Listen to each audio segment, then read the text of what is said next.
Bonjour à tous, bonsoir à toutes, bonsoir à tous, pour le faire en bonne et due forme. C'est un immense plaisir de vous retrouver. On est sur le plateau d'Instant Court, ici, sur le 44e Festival international du court-métrage à Clermont-Ferrand, au milieu des volcans. Au Petit Vélo, cette année, c'est la première. On est très heureux d'être présents. Merci à la ville de Clermont-Ferrand de nous accueillir. Et puis merci à tous nos bailleurs et nos financeurs qui rendent cette opération possible. On salue aussi la Ciné Fabrique et le Festival du film jeune de Lyon qui, cette année, nous soutiennent comme l'an passé. On y ajoutera Kinox qui rejoint l'aventure. Bref, Instant Court, vous le savez, c'est une émission de cinéma de près de 40 minutes, tournée en direct depuis le Festival du Court. Alors on parle de cinéma, on parle un petit peu de politique parfois, on parle décalé, on parle découverte. Et puis on va à la rencontre de réalisateurs. Vous verrez au cours de nos nombreuses émissions les sujets et les créateurs, les jeunes créateurs, les jeunes talents qui viennent nous présenter leur production, leur réalisation.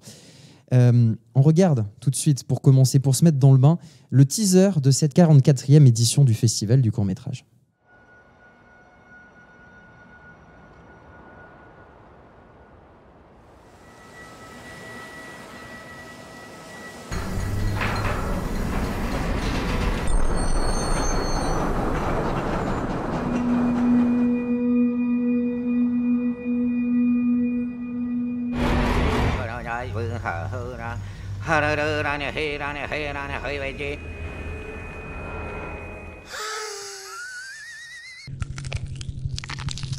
Yeah, it's tiny. Vous êtes des animaux.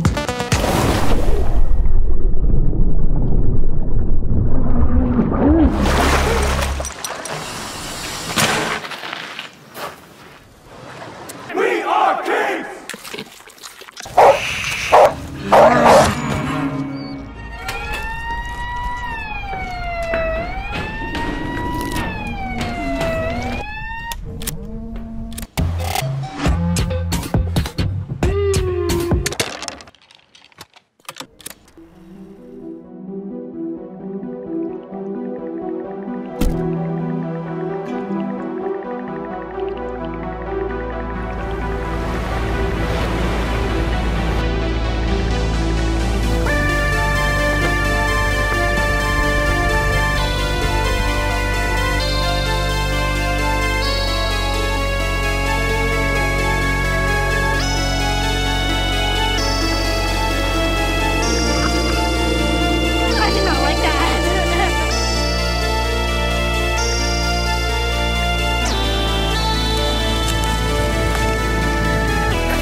Quel beau teaser, ça donne envie en tout cas, et puis on est heureux surtout de revivre ce festival en réalité augmentée, en réalité tout court, puisque vous le savez, l'édition 2021 avait été totalement digitalisée, et c'est pas tout à fait la même chose que de pouvoir traverser les allées de la Maison de la Culture, de rencontrer des festivaliers et de les mettre extrêmement mal à l'aise. Vous le verrez tout à l'heure dans notre séquence micro-trottoir.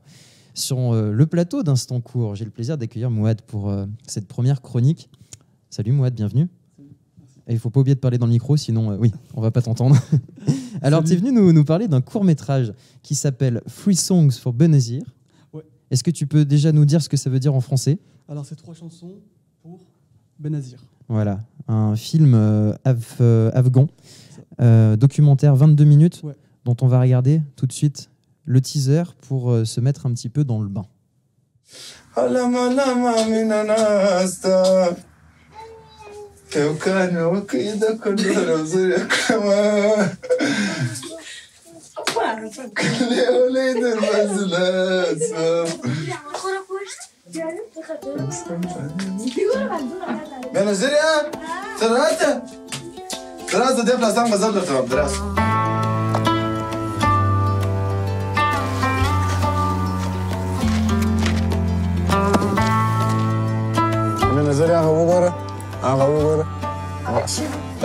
امریکایانو خارجيان درولې دي هغه چې موږ ګوري چې موږ هم لاړ سو خپل وطن ته لاړ سو یا پر موږ بمبارونه کېږي یا موږ وژني خلک.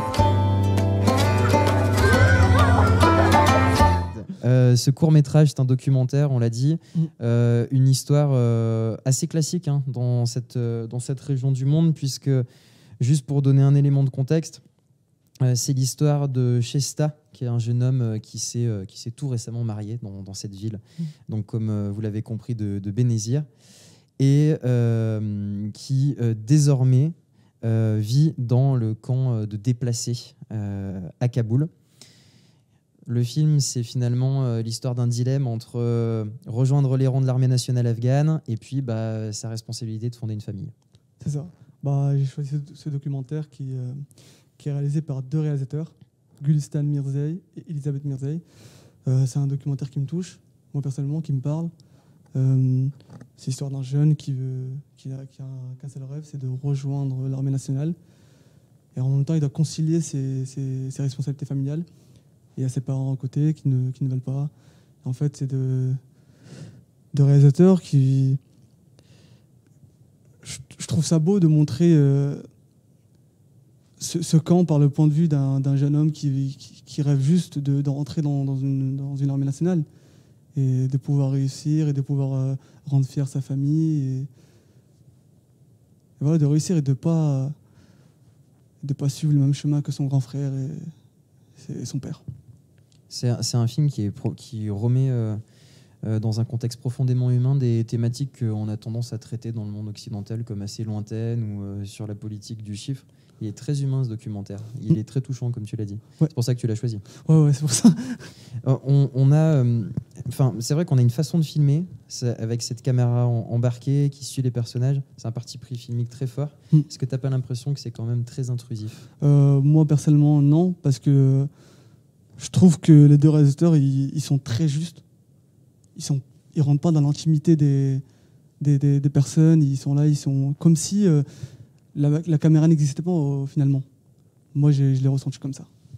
Donc c'est un film que tu recommandes à tous nos spectateurs. Oui, je le recommande fortement. Donc profitez-en. On le rappelle, toutes les séances du Festival du court-métrage, c'est jusqu'à samedi prochain. Donc on sera le 5 février. C'est peu cher, vraiment. Et puis vous pouvez en retrouver certaines en ligne. Vous pouvez les retrouver aussi, comme on dit à Marseille, c'est peu cher. Vous pouvez les retrouver aussi en région, évidemment en résonance. Merci Mouad d'être venu nous parler de ce court-métrage. On va accueillir notre premier invité sur le plateau. C'est notre rubrique à cours ouvert. Et pour cette chronique à cours ouvert, j'ai le plaisir aussi de pouvoir compter, tu vas venir te mettre ici, j'ai le plaisir de pouvoir compter sur Bogoré et le grand plaisir de pouvoir accueillir Noah Cohen. Merci d'être avec nous. Avec plaisir. Oublie pas de parler dans le micro avec aussi. Plaisir, excuse-moi. Pour cette interview, parce que tu inaugures en fait ce nouveau format à cours ouvert. L'idée, c'est de faire un truc un peu en mode le divan, mais on n'a pas le divan parce qu'on n'a pas les moyens de le faire. Et parce que c'est pas le service public, c'est seulement Spectre et Instant Court. Un film que tu as réalisé, là, un documentaire encore, 25 minutes quand même. Tout à fait. Beau projet. Un court-métrage qui raconte l'histoire de ton père. Qui cumule 24 chefs d'accusation pour fraude et qui encourt 30 ans de prison. C'est un très chouette court-métrage dont tu vas nous parler dans quelques instants. Ce que je te suggère, c'est que nous regardions le teaser de ce cours, si tant est qu'on en ait un, parce que je suis en train de dire ça, mais je suis pas sûr qu'on en ait un du tout. Et on n'en a pas en fait. Donc on va pas regarder le teaser. On va regarder quelques photos pendant que t'en parles, mais je te laisse en compagnie de Bogoré qui a quelques questions à te poser sur ce cours. Bonsoir Noah. Bonsoir Bogoré. Merci d'être avec nous. Alors Noah, du coup, effectivement, voilà, donc moi j'ai beaucoup été touché par ton film documentaire Voilà, donc l'histoire, une histoire quand même assez folle au final. La première fois que je l'ai vue, j'avais l'impression que elle sortait tout droit d'une fiction. Mais non, finalement, c'est bel et bien ta vie. Et donc moi, du coup, je voulais savoir pourquoi le titre, pourquoi la Skål. Alors, en fait, ça m'est venu assez tardivement dans le montage. Et c'est vis-à-vis simplement du fait que tout commence par un appel. En tout cas, c'est l'affaire des fraudes financières parce que c'est lié à la bourse. Et en fait, la Skål, c'est juste le dernier appel. Enfin, la dernière fois qu'il va passer une transaction financière. Enfin, tout est en pensant à ça, quoi. En pensant à la dernière transaction qu'il a fait, quoi. D'accord. Donc au final, durant le court-métrage, en fait, c'est beaucoup de photos et d'archives personnelles. Et moi, du coup, je voulais savoir comment c'est passé pour la sélection des archives. Et est-ce que finalement, tu as rencontré des difficultés pour te les procurer ? Alors déjà, il y avait... en fait, moi, il y a toujours eu le seul truc que j'ai vis-à-vis de cette histoire, c'est des photos. Et en fait, je les ai toujours eues sous la main depuis que je suis gamin. Enfin, même chez moi, c'est le seul truc qu'il y a de... Il n'y a pas particulièrement des meubles ou des trucs comme ça. C'est le seul truc qui reste d'appart en appart, c'est des photos.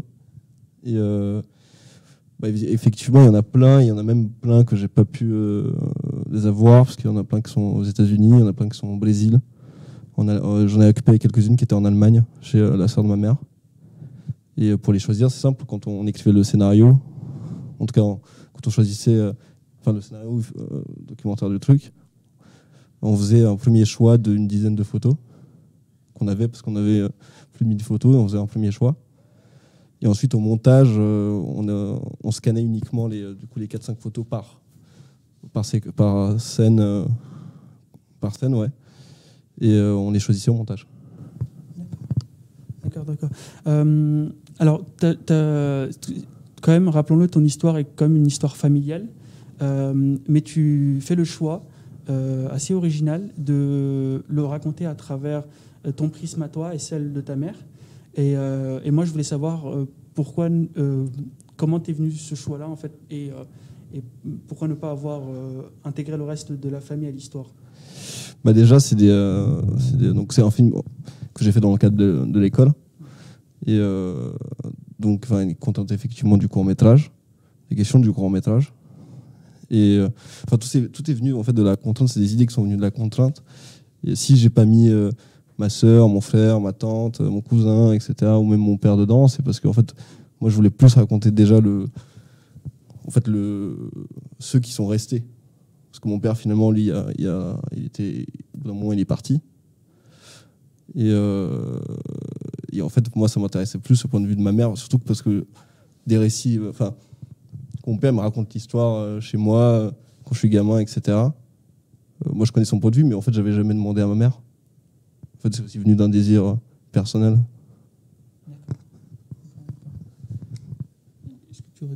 Non, juste rebondir en fait sur ce que tu dis. Et, moi, ce que je vois dans le film, c'est que c'est peut-être une opération de catharsis. En fait, tu fais de l'art avec une histoire qui, on suppose, est quand même dure à raconter.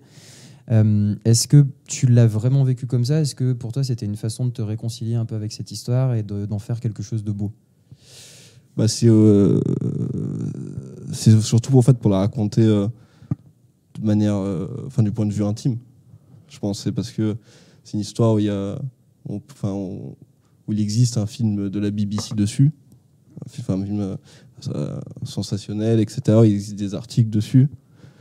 Et moi, je voulais raconter Tu voulais te la réapproprier. Ouais, c'est ça, c'est réapproprier une histoire familiale. Alors, c'est vrai, je rebondis sur ce que tu disais en fait tout à l'heure, sur le choix des photos. Là aussi, c'est intéressant dans le matériau filmique, c'est-à-dire ce parti pris de vraiment aller chercher des images d'archives, des photographies familiales, des documents, et d'en faire un film, parce que finalement, on est sur du cinéma, on est sur de la vidéo, et tu utilises des photos. C'était ta volonté de vraiment plonger, de fouiller, de vraiment utiliser un maximum de photos d'archives pour raconter cette histoire. Non, oui, tout à fait. Ouais. Mais parce que pour moi, l'histoire, moi, je les connais, leur vie que... moi j'ai grandi en HLM, etc. essentiellement, et la vie que tu vois que je voyais dans les photos, moi je l'avais jamais vécu. Moi j'avais que la photo comme preuve que cette vie avait vraiment existé, parce que c'est un truc, c'est pas du tout crédible. T'es là dans ton petit appart de 50 mètres carrés, et là tu vois dans le cas des Ferrari sur des photos. C'est un peu, du coup c'est le seul truc que j'avais comme preuve que ça avait en fait vraiment existé, quoi. Parce que finalement, cette histoire, elle est quand même hallucinante. Enfin, je veux dire, pour les gens qui nous regardent, elle est incroyable. Oui. Et puis, alors, la raconter en film, ça vaut quand même le coup d'aller voir ton documentaire. Comment, toi, comment t'en parles quand tu le racontes, par exemple, à des amis qui découvrent ton histoire? Comment tu leur en parles, toi? Est-ce que, du coup, tu leur dis « Regardez mon film » Est-ce que tu as l'habitude de leur raconter 2-3 anecdotes? Est-ce qu'ils te croient? Parce que ça peut même paraître un peu fou, finalement, comme histoire. Ça a tout d'une fiction, et pourtant, c'est un documentaire.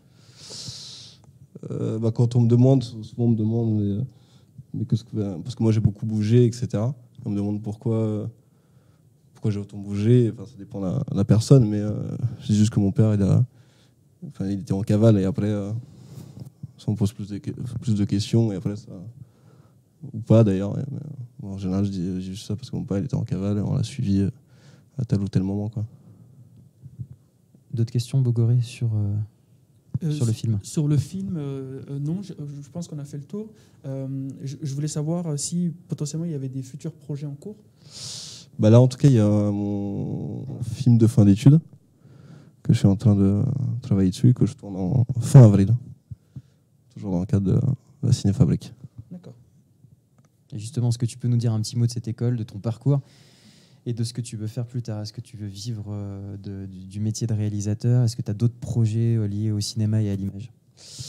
Moi, j'aimerais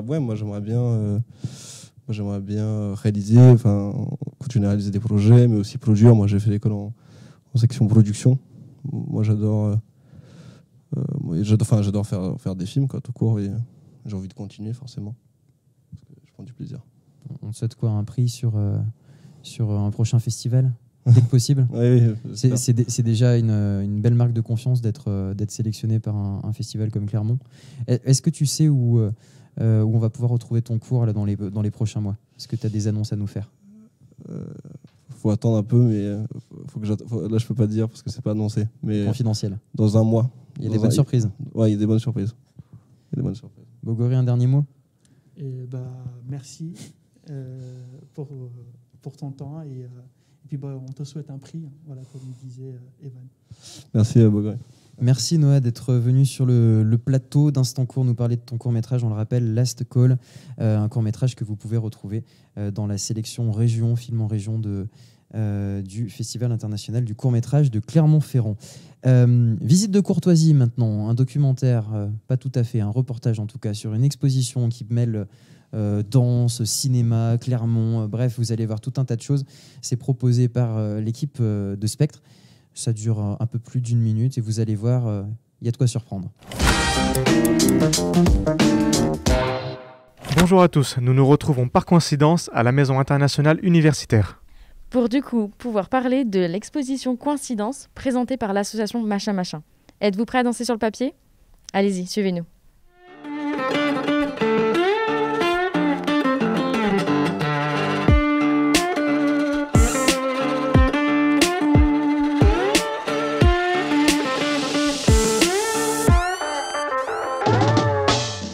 Là, on se retrouve avec Florent Louviot qui essaie de nous partager sa danse. À ton avis, c'est laquelle? J'ai l'impression qu'il s'agit d'une danse de salon. De salon? Ouais. Salsa peut-être? Peut-être salsa. Peut-être avec des bases de classique aussi. C'est un petit mélange, ouais. Du coup, on retrouve un étudiant qui vient de découvrir l'exposition et on voulait savoir du coup ce que vous en avez pensé. Alors j'ai trouvé ça très intéressant. Je trouve qu'en complément d'un festival de cinéma, proposer des œuvres picturales, je pense que c'est vraiment quelque chose de très, très pertinent, étant donné que le thème de l'exposition en plus est basé sur le mouvement, donc c'est un petit peu un truc qui rappelle le cinéma et qui rappelle un peu ce que le cinéma peut apporter, c'est-à-dire une illusion un petit peu de mouvement. Et je trouve que le travail est assez réussi, il y a des univers un petit peu différents, beaucoup de couleurs aussi, et ça fait plaisir. Voilà. L'exposition est ouverte du lundi au vendredi de 10h à 20h et se termine le 25 février. On vous attend au vernissage, mardi 1er février à 18h, toujours à la Maison internationale universitaire. Nous n'attendons plus que vous. Et effectivement, merci à Yuna, Enzo, Bogoré et à Camille au montage d'avoir proposé ce reportage. Vous en aurez toute la semaine dans les travées du festival du court-métrage, parce qu'il n'y a pas que des films, il y a aussi des expositions et tout un tas d'autres choses que nous vous ferons vivre du mieux possible. Sur le plateau, maintenant, j'accueille Maxime. Salut Maxime. Enchanté Evan. Merci d'être sur le plateau d'Instant Court. Maxime, étudiant aussi à la COP de la Cinéfabrique. Tu es venu nous parler d'un cours qui s'appelle Sarira. Exactement. Une fiction de 28 minutes. C'est ça. Le réalisateur se nomme Lee Mingyang, si je ne fais pas d'erreur de prononciation. La prononciation est très parfaite. Merci beaucoup. J'ai travaillé. On voit qu'il y a beaucoup de travail. Merci. Un court-métrage dont on va regarder le teaser tout de suite.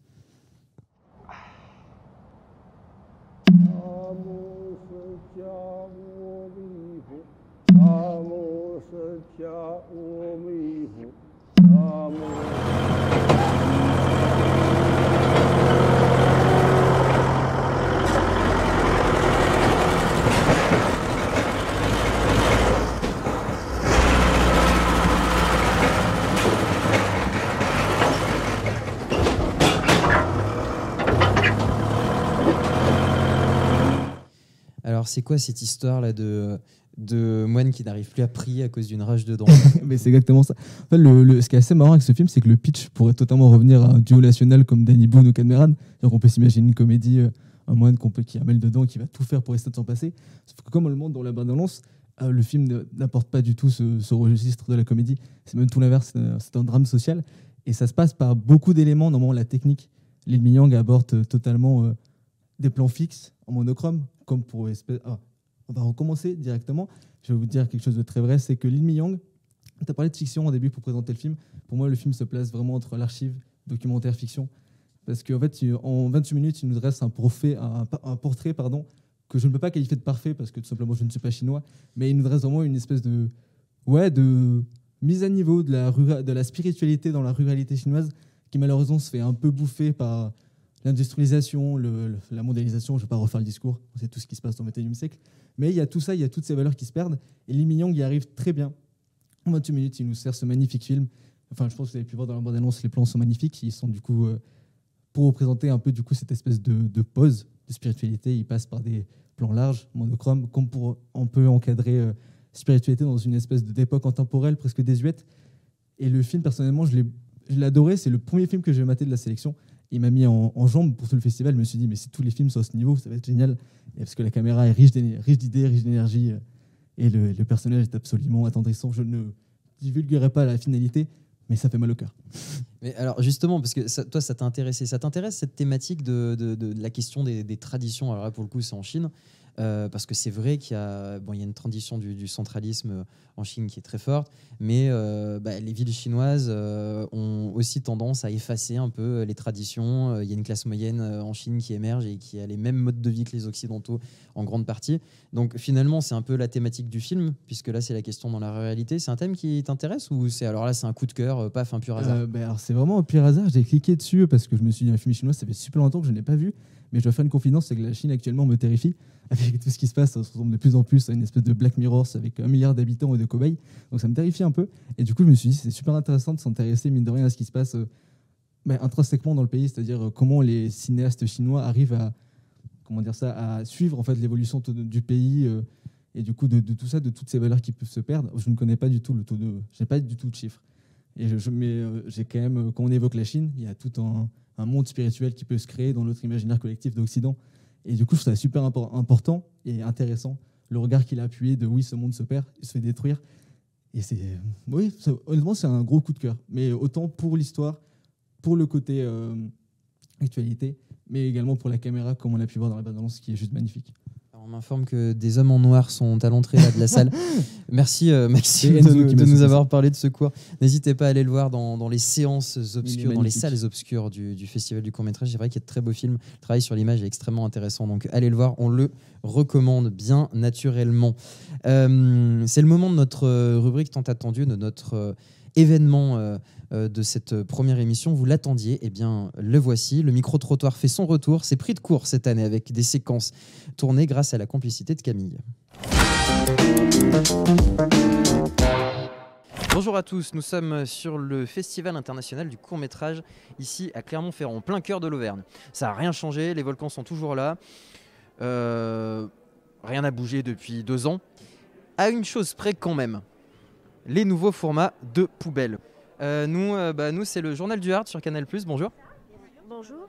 Est-ce que vous connaissez l'émission Le Journal du Hard ? Un programme qui est diffusé les dimanches soirs sur Canal+, en dernière partie de soirée vers minuit, donc vous pouvez nous retrouver.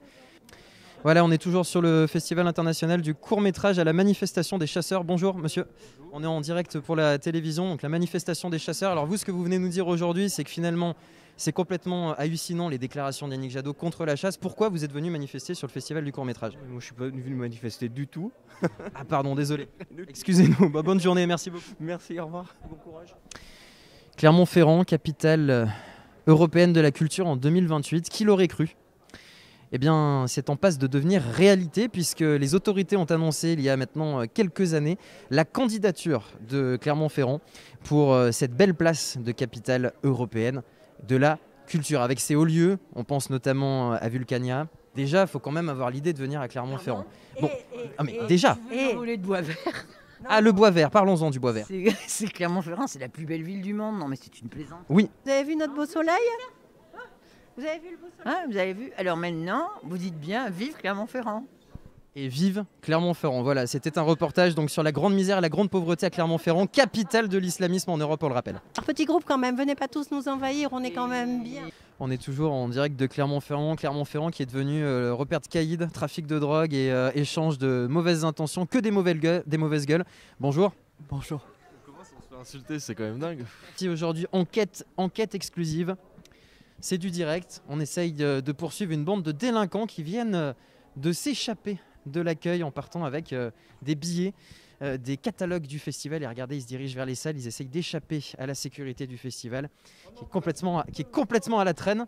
Je dirais pas que c'est pourri, mais disons que c'est pas de la haute délinquance, quoi. On est toujours sur le festival du court-métrage de Clermont-Ferrand avec des élèves de 5e bleu, c'est ça ? Bonjour à tous. 5e ? Nous sommes ici à Clermont-Ferrand pour le premier gros meeting de campagne d'Anne Hidalgo. Vous voyez le lieu qui a été installé. Le meeting commence dans 5 minutes et il commence à y avoir énormément de monde. Est-ce que vous pouvez nous dire ce que vous pensez de vos élèves ? On n'est pas avec des élèves, on est un groupe qui vient de Grenoble et qui vient profiter du festival parce qu'on est un groupe de danse. Ok, est-ce que maintenant vous pouvez dire autre chose qui soit totalement faux sans que ça se voit ? Vous inventez. Bonjour madame, nous sommes en direct sur le festival du court-métrage. Aujourd'hui, vous êtes venu voir des séances, expliquez-nous un petit peu. Aujourd'hui, on va tous aller au spa, on a décidé qu'il faisait soleil et que c'était plutôt agréable. Surtout Clermont-Ferrand, il y a une station thermale excellente, Roya, juste à côté. C'est ce qu'on m'a dit. Félicitations, profitez bien. Merci. Toujours sur le Festival international du court-métrage de Clermont-Ferrand, on vous rappelle, on fait une enquête sur les goûts alimentaires et les habitudes alimentaires des festivaliers. Et aujourd'hui, bonjour, c'est pour la télévision, on fait un reportage sur les habitudes alimentaires des festivaliers. Écoute, aujourd'hui c'est sandwich. Sandwich à quoi ? Avocat, salade, fromage frais, chou rouge, végétarien. Commerce équitable. Entre autres. De toute manière, on est socialiste, donc on n'a plus que ça à se mettre sous la dent, quoi. Bonjour. Oui. On vous a pris un peu de cours. Oui, comment ? On vous a pris un peu de cours. Oui. Que de belles images. Merci à ces festivaliers qui, chaque année, nous étonnent par leur complaisance à l'égard de blagues de très mauvais goût.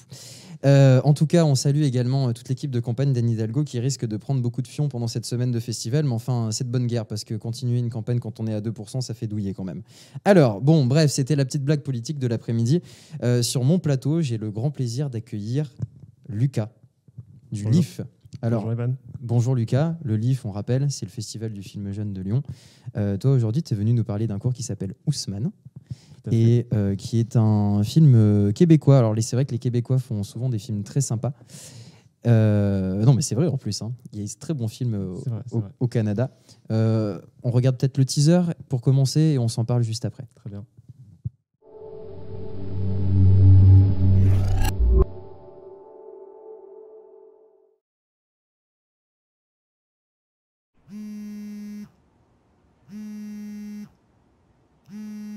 You have reached the voicemail box of Ousmane. Please leave your message after the tone. Allô, vieux. Ça doit être encore la nuit pour vous. Écoute, je suis allé à la banque, mais l'argent n'était pas encore arrivé. Tu sais, si jamais ça pose problème, ne t'inquiète pas. On trouvera une solution. Je n'arrive pas à croire que tu vas manquer mon mariage. Tu nous manques.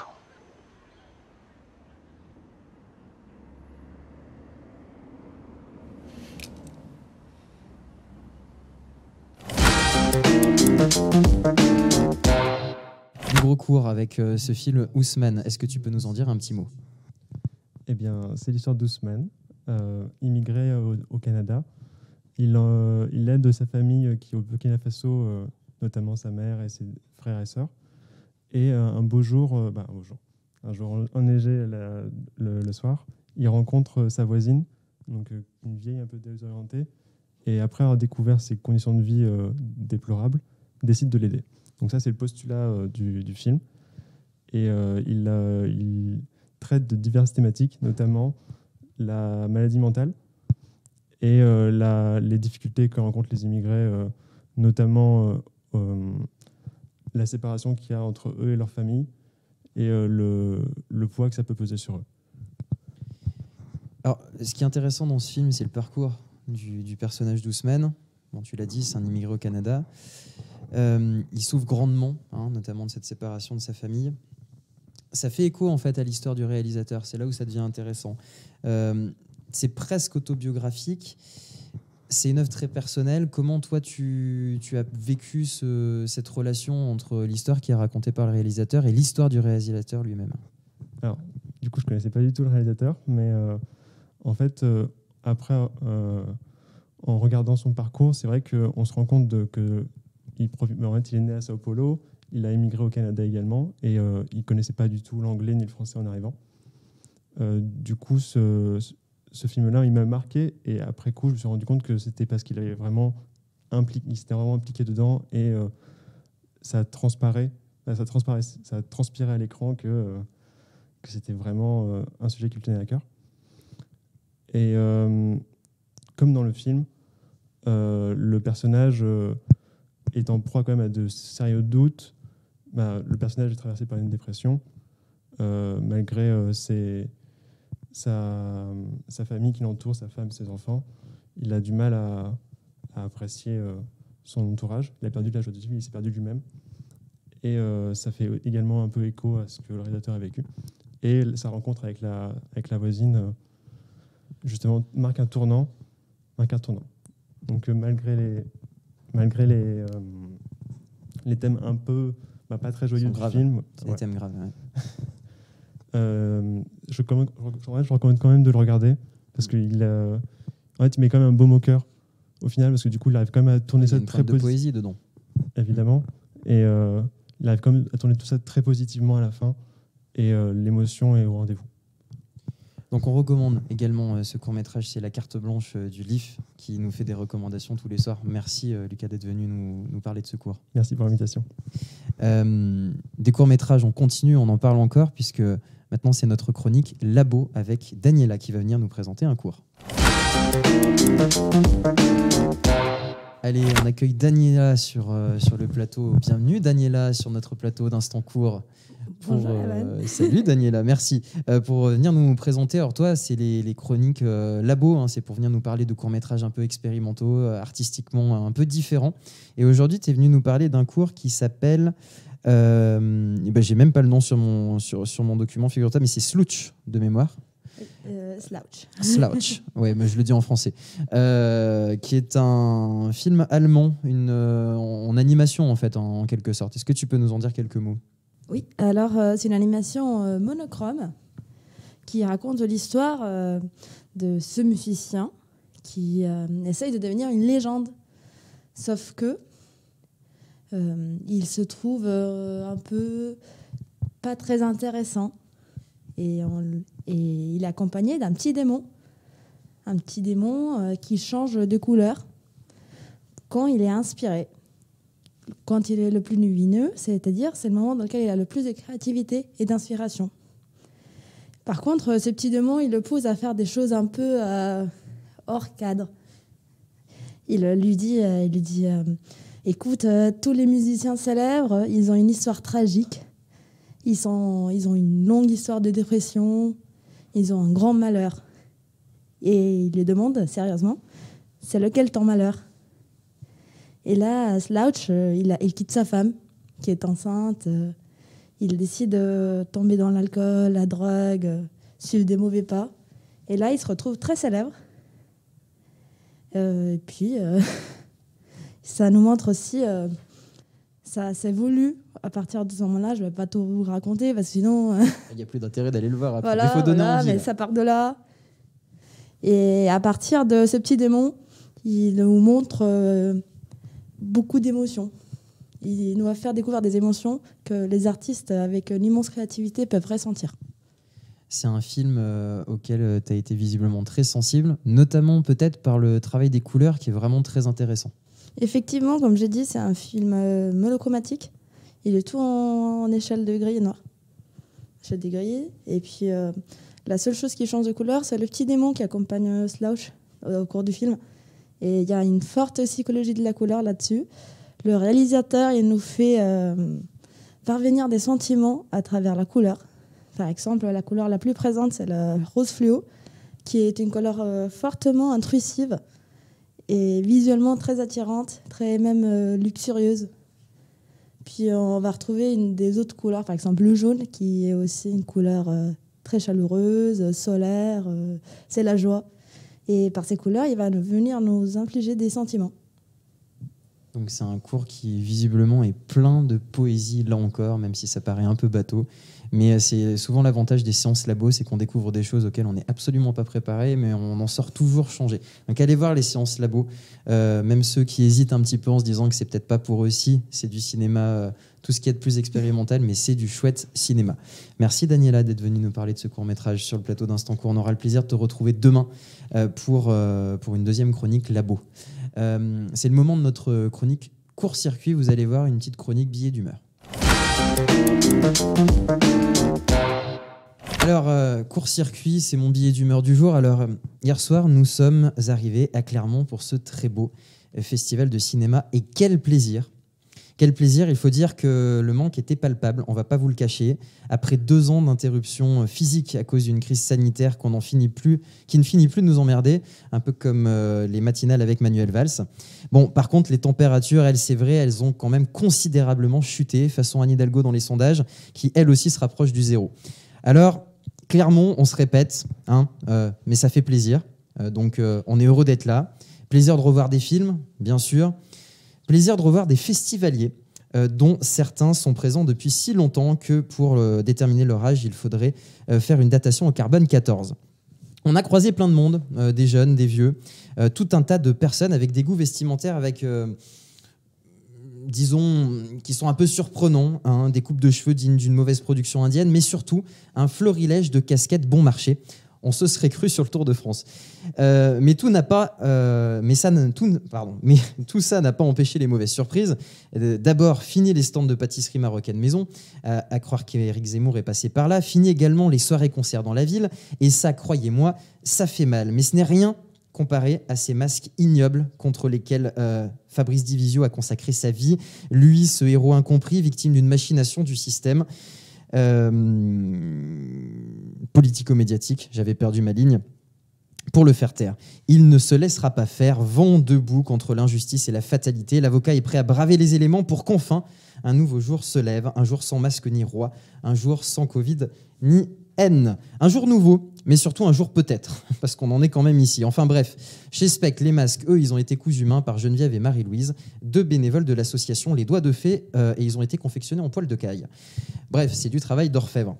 Hier matin, on a aussi appris dans le Canard enchaîné que Vincent Bolloré avait fait réécrire le scénario de la saison 2 de Paris Police 1900 qui devait traiter de la loi de séparation des églises et de l'État de 1905. Et d'après nos informations, il est aussi en train de réécrire le dernier mail de Cyril Hanouna. Bon, davantage pour des raisons orthographiques, on va pas se le cacher. L'occasion de recevoir peu de temps après un SMS de Marlène Schiappa dans lequel elle souhaitait bon courage à Instant Court, elle qui accompagne notre chronique depuis 3 ans maintenant. Bonjour à elle. Alors bien sûr, une semaine à Clermont, c'est surtout beaucoup de travail. Pour tenir, chacun carbure comme il peut. Romain au super samplon 95, Émeric à l'alcool à brûler, Elisa au jus de citron vert bio, commerce équitable mais sans pépins. Les nuits d'hôtel sont tout aussi importantes et on rigole pas avec la qualité. Nous voici dans le top du top cette année puisque c'est la consécration, le Graal ultime. L'hôtel première classe, le seul hôtel dans lequel la moquette sent plus fort qu'après le passage sur le trône. Enfin, la literie, elle en a vu de toutes les couleurs et c'est peu dire. Toujours est-il que le meilleur moment, c'est la cafette. Bon, la cafette, c'est comme la cantine, c'est objectivement mauvais, mais c'est à volonté, alors on oublie un instant nos problèmes et on se remplit le ventre avant de retourner dans les salles obscures pour visionner les dernières créations originales d'un festival qui n'a pas fini de nous émerveiller. C'est déjà la fin de cette première émission, mais vous inquiétez pas, c'est que la première, on se retrouve demain. Daniela, tu viendras demain nous pour de présenter nouvelles aventures. Bah oui, tu viendras nous présenter une deuxième chronique labo. Mais je vais remercier déjà toutes les personnes qui ont participé à l'organisation de cette émission. Bien sûr, Romain à la réalisation, Camille, Elisa et Lilian en technique derrière, tous nos chroniqueurs de la Cinéfabrique et tous les bénévoles de Phénomène. On va pas tous les citer, on fera un remake à la fin. Mais merci à tous pour votre aide. On se retrouve demain en direct à 18h et vous verrez avec encore un très beau programme. En attendant, n'oubliez pas, allez voir des cours. Ciao.